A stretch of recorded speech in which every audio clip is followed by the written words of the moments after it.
I made a statement, and I'll repeat that statement. It takes a very special kind of stupid to vote for a tax increase in the midst of a recession with inflation. I would rather drink antifreeze than vote to raise your taxes. In addition to demanding a millage rate rollback, Palm Coast City Councilman Ed Danko is calling for a hiring freeze. No new hires for the next year. We can replace people, but I think that we just need to tighten our belts. We have $250 million a year budget. If we can't run this city for another year on $250 million, then we can't do anything. Councilman Danko says he does see some areas where the city can make some cuts and save some money. I've been diving into our budget. I've got through it and highlight things, and I have found a few places. We have a media department at the city of Palm Coast. They call themselves the newsroom now, I think. I mean, it's $670,000 a year to put out whatever message the city wants to put out. Well, I think you can accomplish most of that with the flyer that comes in your utility bill, to be quite honest with you. We don't need to be spending that much money as a city to promote ourselves, to tell the public how wonderful we are. This local news is a service of Flagler County's Toyota dealer, Beaver Toyota, US 1 St. Augustine, here to wow you. A Bunnell traffic stop ends up with Flagler County Sheriff's deputies calling in the department's Marine unit. Sheriff Rick Staley says after the man who was from Gainesville fled the traffic stop, a deputy followed, but at a safe distance. He was subsequently observed going on State Road 11, where a successful stop stick hit, flattened his tires. The subject then wrecked his car into the wood line and bailed on foot. The driver then tried to hide in a swamp. He refused to come out, so we called out our airboat and we went and got him. This took 5 hours to complete this entire perimeter and search and apprehension. He was arrested for felony fleeing and eluding and felony possession of cocaine and driving while license suspended. The sheriff has this warning. This is a warning to dirtbags.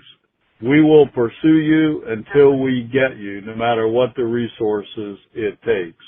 It showed why we bought an airboat a few years ago to not only do water rescues and get into marsh areas, but to apprehend dirtbags trying to hide from us in a marshy area. This is a reminder that if you run from us, you're still going to go to jail, but tired. In this case, tired, muddy, and wet. For Flagler's Morning News, I'm Rich Petchke. The jobless rate in Flagler County is falling. Greg Blase, president and CEO of the Palm Coast Flagler Regional Chamber of Commerce, says the unemployment rate fell 0.2% to 3.2% last month, meaning a few hundred residents found employment. He says that's good news that helps stave off fears of a recession, but still begs the question. Will a recession be felt in Florida? And if so, how deep and how long? So the jury is still out about that. We are hearing about slowdowns in certain industry, with home building specifically, and restaurants as well, with inflation strapping people's budgets. But the unemployment report doesn't bear that out. And I think what's saving us, one, is it's summertime here in the state of Florida and people are coming here. Two is we have population growth, which is fueling the construction industry. And even with some of the numbers being down on the upcoming construction projects, there's still quite a bit of work and houses to be constructed here in Flagler County. Blase says while he has lingering concerns about the economy, the latest jobs report was a sigh of relief. There's just this uncertainty of whether or not we will feel a recession in Florida or in Flagler County because of the population growth. With more people moving here, a lot of these people are bringing jobs already with them because they can work remotely. And so if they're not tired, a good portion are doing that. So we're going to continue to monitor this. I still have concerns about the economic situation overall, but for this report, at least we could take a sigh of relief knowing that it was at least positive and not negative. From the WNZF Newsroom, I'm Amy Cherry. The City of Palm Coast is offering grants for special projects throughout the region. The City of Palm Coast supports cultural arts and is again offering an annual Cultural Arts Financial Assistance Grant Program.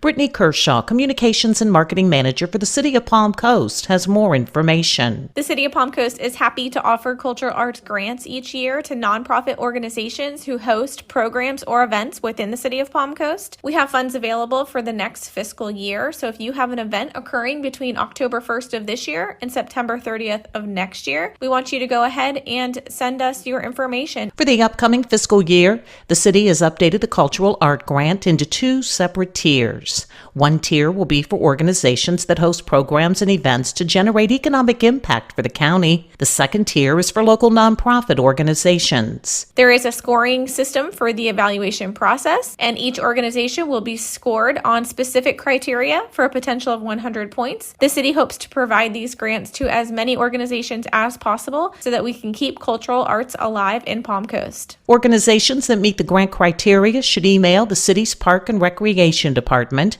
no later than August 31st. For Flagler's Morning News, I'm Karen Johnson.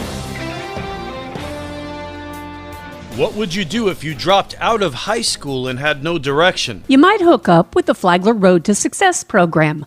Brian Willard is the program's manager. The Road to Success program is a youth program that helps students ages 16 to 24 years old. They have dropped out of high school for one reason or the other. We help them get their GED. We provide life skill training, pre-employment training, paid internships, and as of this year, we just started a entrepreneurship class. Willard said that the program does all it can to help young people become independent. Flagler Health Matters airs on WNZF at 11:30 Saturday mornings, and it's on the Flagler radio app. Tomorrow, how does the Road to Success achieve a 97% success rate? From the WNZF Newsroom, I'm Deb Albertson. And now you're up to date on Flagler's Morning News. I'm Rich Carroll.